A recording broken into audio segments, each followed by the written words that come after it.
এই তাপমাত্রায় যদি মানুষ কাজ করে মানে মানে ঝইলে যাইব, কয়লা হয়ে যাইব, কয়েক দিনের ভিতরে কয়লা হয়ে যাইব, বুঝছেন? যদি বাহিরে কেউ কাজ করে, বাহিরে অনেক লোক আছে, আমাদের বাঙালি আছে, ওরা বলদিয়াতে কাজ করে, তো ওদের সেফটি বুঝে ওরা কাজ করে, বুঝছেন?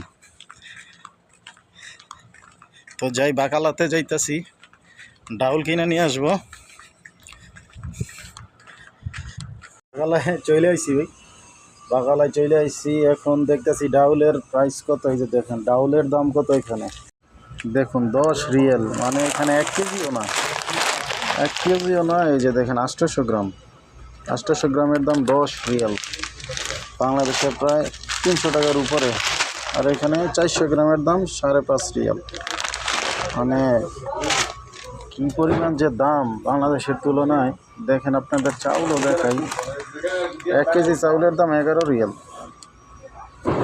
1 কেজি চাউল 300 টাকা কেজি পড়তেছে। চাউল 300 টাকার উপরে, কি 350 টাকা কেজি, এই হলো অবস্থা।